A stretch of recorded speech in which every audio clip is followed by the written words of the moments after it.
Hola a todos y a todas. Mirad, vamos a ver los recursos literarios o figuras retóricas. Os voy a enviar un archivo con la explicación y ejemplos de todo ello. Y bueno, pues decir que son recursos que se utilizan en la literatura, normalmente en los poemas, aunque también a veces aparecen en el lenguaje normal. Y os he señalado los más importantes. Entonces, lo más importante es que los entendáis y que luego tengáis vuestras listas para usarlos cuando hagamos comentarios de textos, de poemas o de otros textos literarios. Entonces, en el nivel semántico, que sería el primer nivel, pues os he destacado 12 recursos. Los tenéis todos, como digo, explicados y con ejemplos. Lo he tenido que poner aquí un poco más grande porque en el ordenador no se veía. Entonces, pues empezamos. Estos recursos serían los que se corresponden con el significado de las palabras y de las expresiones, por eso serían los del nivel semántico. Empezamos con el símbolo. El símbolo, pues, sería asociar de manera sistemática un elemento concreto a otro abstracto.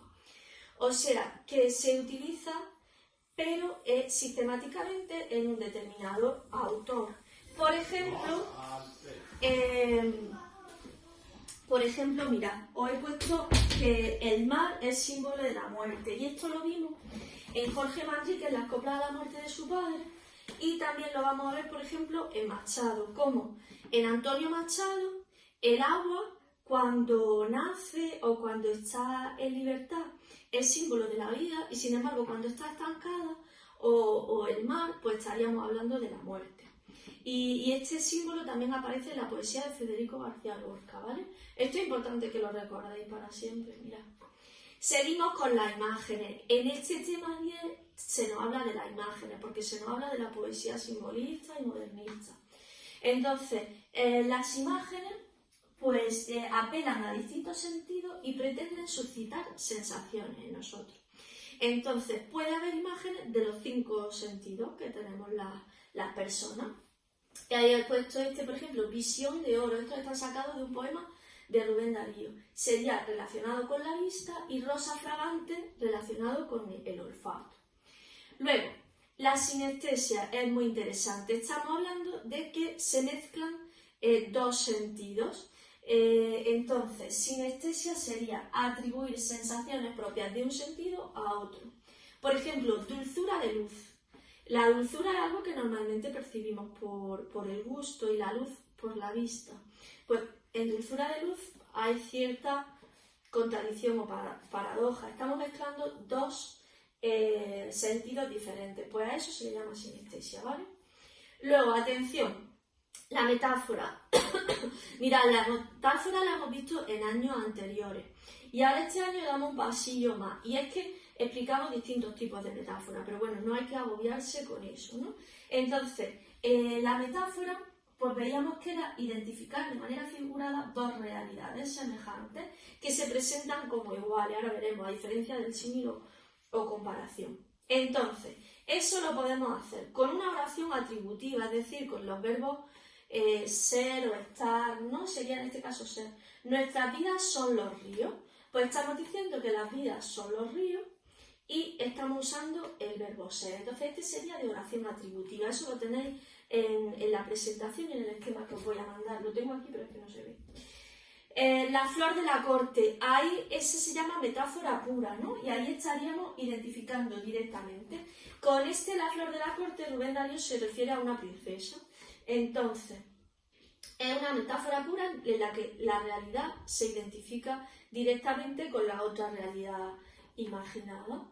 Luego, de su boca de fresa es una metáfora en la que se utiliza preposición. Entonces, con oración atributiva, con identificación completa, metáfora pura, con una preposición, en este caso la preposición de.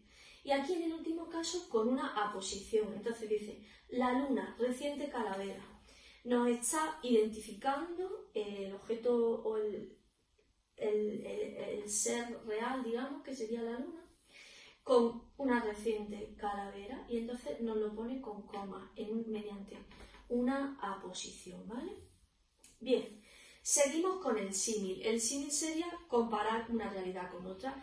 Y aquí sí que utilizamos normalmente la palabra como o parecerse a, espadas como labios. Fijaos, la diferencia entre metáfora y símil es que en la metáfora lo diríamos directamente mediante los distintos tipos que puede haber de metáfora, y en el símil o comparación sí que aparece la palabra como o parecerse a, que eso lo he explicado muchas veces. Mirad, la metonimia, hay distintos tipos, pero la metonimia siempre viendo los ejemplos vemos que no es difícil. Me dañó el sol. Cuando nosotros decimos me dañó el sol, realmente a nosotros directamente no nos ha dañado el sol, ¿no? Sino que serían los rayos y demás. Entonces, a eso se le llama metonimia, cuando usamos una palabra pero que no es exactamente la realidad a la que se corresponde. Entonces, esta sería metonimia de causa-efecto, ¿vale? Luego, la metonimia de la parte por el todo. Si yo en vez de decir el barco portugués, digo la vela portuguesa, estoy hablando de una parte del barco, pero me sirve para hablar del barco entero, pues sería tomar una parte por el todo. Y luego el continente por el contenido, que este lo vais a entender muy bien, un vaso de vino. Pues mirad, yo digo, me bebí un vaso de vino, en realidad no me bebí el vaso, sino que me bebí el vino, ¿no? Estoy hablando del continente cuando en realidad me quiero referir al contenido, pues eso sería metonimia. Lo importante es que entendamos el concepto, también cuando decimos el cuello de la camisa, ese sería de parte por el todo, pues, o de relación de cercanía, pues que entendamos el concepto de metonimia y lo sepamos identificar cuando lo veamos, y que esto también se usa mucho en el lenguaje cotidiano. Personificación, con este no soléis tener problemas, ¿verdad? Se trata de atribuir rasgos humanos pues, a seres inanimados, ¿no? Por ejemplo, el agua alegra, ¿no? Alegrar, o a veces cuando hemos dicho las piedras lloraban, ¿no? Es algo que normalmente pues, hacen solamente las personas y se está atribuyendo a seres inanimados. La hipérbole es una exageración. Os he puesto aquí este verso de Quevedo, naricísimo infinito. Pues hipérbole es simplemente exageración. Antítesis sería contraponer, ya es la definición que he puesto, dos elementos, ¿no? Mira, aquí hay una doble antítesis. Dice, es tan corto el amor y es tan largo el olvido. Corto y largo son palabras que se oponen, que se contradicen, y amor y olvido también. La interrogación retórica, muy fácil, preguntas que no esperan respuesta. ¿Cuándo acabará esto? He puesto aquí de ejemplo. Luego, la paradoja. Os voy a leer la definición. Sería una idea extraña u opuesta a lo que se considera verdadero o a la opinión general. Lo que pasa es que en el poema sí que va a tener un sentido. Y también puede ser emplear expresiones o frases que implican contradicción.